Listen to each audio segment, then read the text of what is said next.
Well, 2016 is finally almost over. Thank God! I'm just kidding. The shit is only just beginning to hit the fan. Hello world and welcome to a video. I've seen a lot of people talking about all the bad things happening in this year and blaming it on 2016.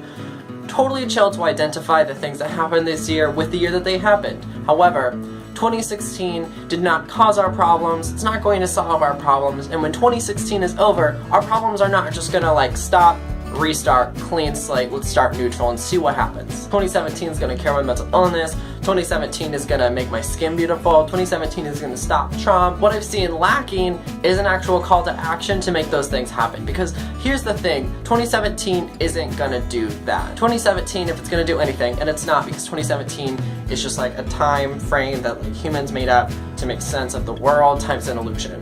2017 is not going to do anything except what it's already promised that it's going to do. 2017 has guaranteed that things are going to get very bad. Very bad. Very bad. So bad. Not just for the people who were targeted by unprecedented hatred, bullying, and bigotry by our new president, but also for everybody else, because at the end of 2016 taught us anything, it's that things are getting really just nobody is safe. So how do we protect ourselves? What are we gonna do in 2017? Because I'm not gonna sit here and be like, 2017, I hope you're good. I'll hope you're good to me.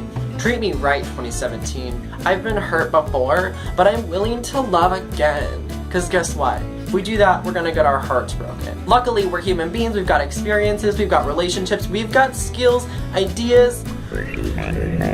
We can do something, we can take action. We're capable, so we're gonna do it.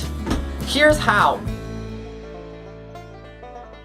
I'll start with some introductory steps because I know that a lot of you are not seasoned activists, you don't identify as organizers, and hey, that's okay. However, there are still things that need to be done that I need your help with. A lot of people paid minimal attention during the election, then they voted, and now they are paying absolutely zero attention. The thing is, we can't afford to do that. If you've been paying any attention at all, you know that things are not good, and if you don't know that, that's really bad because things are really not good. Not just me being dramatic, but I honestly lack the ability to properly convey what is happening via this YouTube. One, I need you to stay up to date on current events. I just need you to do that. You have to be aware of what's going on because at some point we're gonna have to do something, and if you're not at least aware of what's going on, there's a huge gap, and it's gonna be hard for you to care. It's gonna be hard for you to be ready, because you're gonna have to catch up. I know it's stressful, but you know what else is stressful? It's stressful for me to be in a position where I feel like I cannot not know that, and that if I do that, sneak attack, boom, I'm dead. I don't know. I honestly don't know. So if you're not currently watching the news because it stresses you out, I get it, but also you're lucky to be able to do that. And I'm asking you, as someone trying to make the world a better place, to just pay attention a little bit. But here's part 2 of that. You have to learn how to not give in to fake news. Fake news is a huge threat, and people have realized this. That's why we've reached this period where the facts don't even matter anymore. People are just saying things, and then people are jumping on and they're like, yes, I feel that. It reaffirms what I already believe, and therefore I'm riding with it.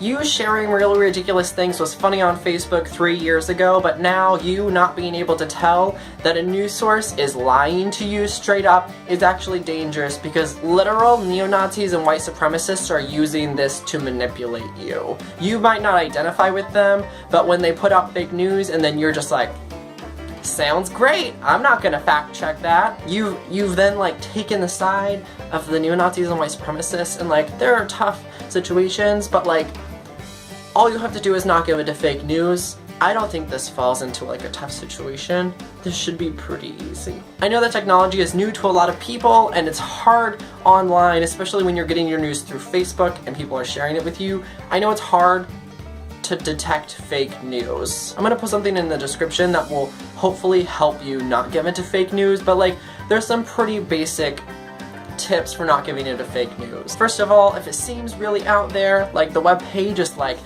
made in 2001, I wouldn't trust it. If someone's written an entire article and it has like 2 sources linked inside of it, I would question it. If the URL is like impeach Obama, Jesus is king, ftrump.com.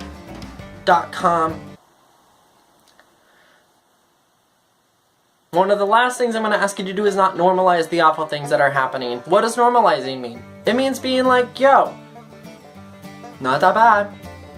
Or like, yeah, it's okay. I know a lot of the things that are happening we didn't see coming. I know that a lot of us don't necessarily know the historical context and references for like what this actually means. I also know that a lot of people are going to be like, oh, well, you know, 20 years ago this president did something similar and like that wasn't that bad, but like guess what, it's not an exact comparison because like things were different and it's not the same, and therefore we can't 100% be like it's gonna be okay because it was okay once, because the situation is very different and there are a lot of factors involved. Not just like, you can't just be like, oh, the trust, and then compare it to another trust, because the trust is part connected to this thing and these crimes and this country and this Panama Papers.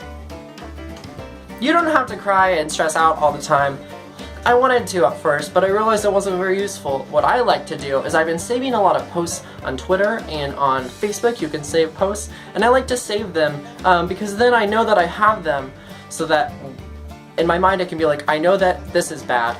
Don't have to know all the details right now. Just remember that this is very bad and dramatic. Can come back to it. Even better, I like to find summary posts. So instead of saving every single news article about all the different cabinet leader people that President Trump has appointed, instead I just saved one article that was like, here are all of these people. This is the more awful, evil things that they've done. It's a weird assortment of like the most ridiculous, evil, villain-esque people. I don't understand. And the fact that they own as much wealth as half of the country. What is involved here? Income inequality, oligarchy, rich people being corporate greedy and like controlling things, betrayal and lies from the president, lack of facts, hate, bigotry, white supremacy, and Nazis are involved. Russia's there somehow. 2017 is coming and it will be bad. As a reminder, the very first things that we can do is 1, to stay up to date on current events, 2, to figure out how to not give in to fake news, and 3, do not normalize the awful things that are happening. Activists and organizers have been trying to make the world a better place before this election, and they will continue to do so after. However, it's going to be a lot harder. We're going to be on the defensive a lot, but we're also going to be on the offensive, fighting for the things we want, because we have a clear vision of how the world can be a better place for me, for you, and even for Trump and a bunch of bigots, just not their hate. There are and will continue to be toolkits and opportunities for us to stand up to hate against ourselves and our neighbors and people all around the country and the world. I plan on bringing you that information as well as showing you what it's like for me to do that myself, and I hope that it will be fun and interesting and that I will cry only sometimes. In 2017, with my friends, my family, and people like you who watch my YouTube, I hope to build a powerful community of people ready to take on whatever evils may come to our doorsteps, and to fight for good things like sustainability, justice, beauty, and most of all, love, because I think that the world's gonna need it. And in the meantime, I hope that you subscribe because you wanna be here, you don't wanna miss it, and also, that's it. That's the end of the video. Bye. Listen up, folks. We're gonna do this, and we're gonna do it good. So can you stop? I'm making a video. Thank you. 2017. I hope you're good. I'll hope you're good to me. Treat me right, 2017. I've been hurt before, but I'm willing to love again.